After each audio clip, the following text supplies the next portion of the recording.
A 13-inch MacBook, late 2006, dual-core 2, resurrected. What? Welcome to the Apple Orchard. Join myself and others collecting vintage and not-so-vintage Apple computers and products. Welcome to the Orchard. Well, here we go. It wasn't always like this. Just me and the Apple Cat. Making sure the apples are okay? With this cesspool of pretty close to obsolete late 06 MacBook parts and cases, beauty. Be in peace, my MacBook friends, until we meet again. And we shall meet again. As we resurrect this once landfill fodder into the full working capabilities of only using a couple of number 0 Phillips screwdrivers.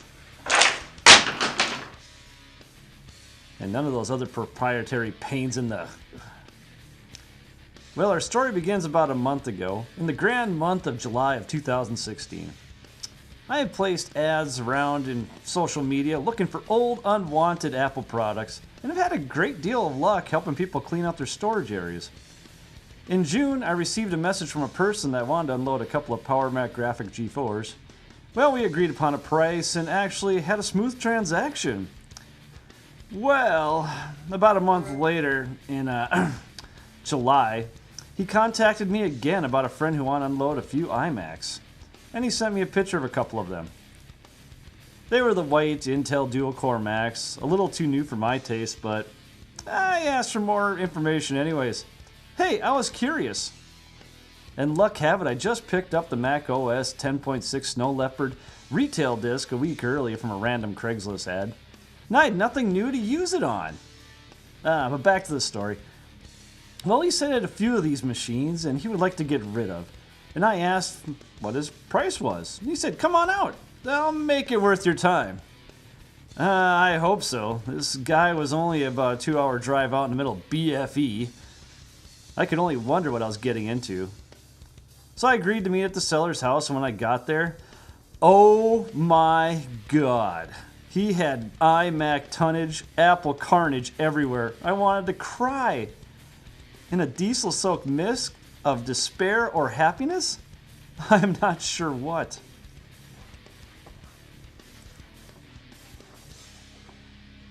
So far, this MacBook looks pretty good, even though the sticker on it said it was dead. But if you look below in the battery compartment area, you have access to both your RAM slots and your hard drive. So I installed 2 gigs of RAM and an 80 gig hard drive I had laying around that was pre-installed with the 10.6 Snow Leopard from prior MacBook adventures. And then I hit the button, and this happened. The most beautiful sound in the world. But how? Wasn't this one supposed to be dead? Maybe I was using bad RAM, or maybe a bad hard drive. I'm not even sure. You're not going to make this super easy on me, are you? Even the screen on this looks fine. No way. You can't make this super easy. That wouldn't be any fun. This would be extremely stupid if it works. Seriously, I have no idea how this got under my radar. Oh, there it is. This is way too simple. And quick. Well, sideways, Apple Cat. With all this carnage still laying around, you think we should try for another one? The seller of these pieces of Apple goodness, I believe, was a scrapper or a recycling type professional that happened to stumble upon a public entity that was rebooting its computer lab. I think the prior owners may have been having some problems disposing of all these tasty all-in-one iMac Apple goodies simply because they house their own LCD displays, and the disposer would have to pay a television disposal fee for each individual unit. Now be aware, he had hundreds of these machines all over the place. So the person that I was talking about purchasing these machines from came up with the idea that he would take the computers off the school's hands, scrapping them out, and then the actual disposal fees should be considerably less. Right? Well, I'm not sure he understood that early iMacs were mostly plastic, and he did not have much to gain in scrap weight. But these poor iMacs being disemboweled for monetary gain? It's disgusting. I'm sure after a few frustrating weeks with these machines, he made a few phone calls. Thus, I enter into the picture. Stage left! I didn't pick up any MacBooks at our first meeting, but just a bunch of iMacs, one of which I'm using right now at this very moment to produce this video. The second trip there, he started going through that disposal container we saw earlier. That big cardboard box is like over 4 feet tall, completely overflowing with iMacs. And while we were going through that, he found about a dozen of these MacBooks. Nobody knew they were there. Yeah, it was pretty cool.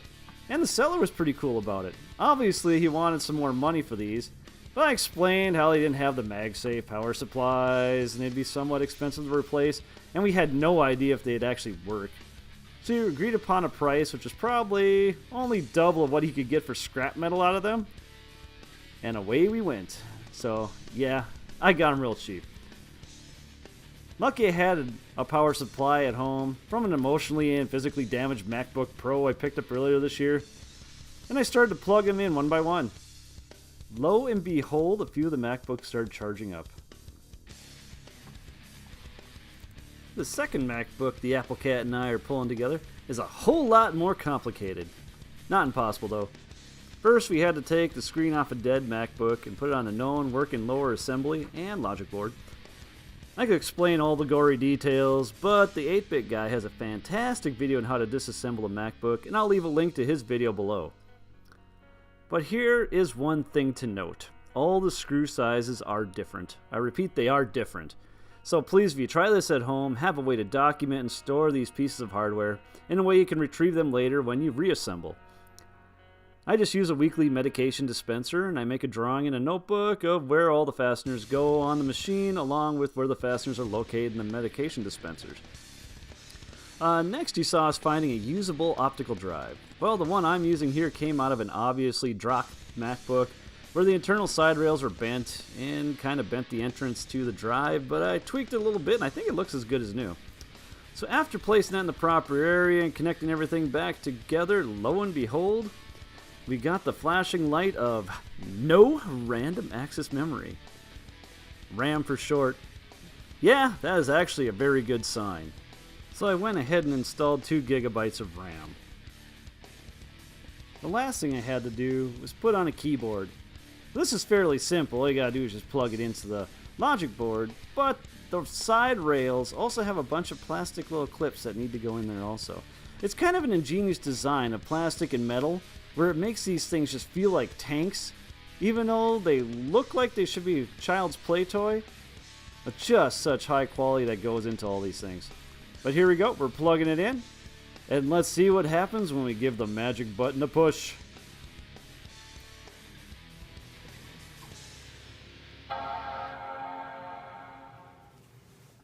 Woohoo! And oh yeah, love that sound.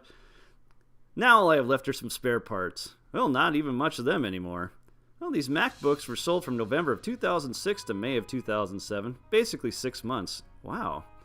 With a 13-inch display, Airport Extreme 802.11g, Bluetooth 2.0 EDR, a gigabit Ethernet, a FireWire 400 port, 2 USB 2.0 ports, optical digital audio in and out, along with video out capabilities, mini DVI.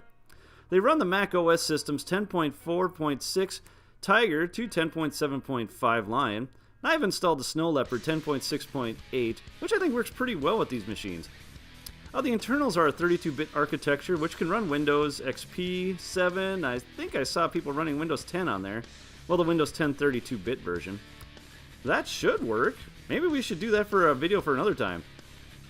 I've installed 2 gigabytes of RAM on this one with 80 gigabyte hard drive, and the other one, well, we'll see. Such an awesome sound. But here's your tip for the day. Just like holding down the mouse button, you can hold down your trackpad button at boot, and it will eject out your CD or DVD. But since we got 2 MacBooks out of this pile of mess, you know what? I think we should give one of these away. We'll do that on our next MacBook episode, and we show you how to use 10.6.8 Snow Leopard in the 2017s. So please like, subscribe, and write some comments. We will see you next time. Groovy.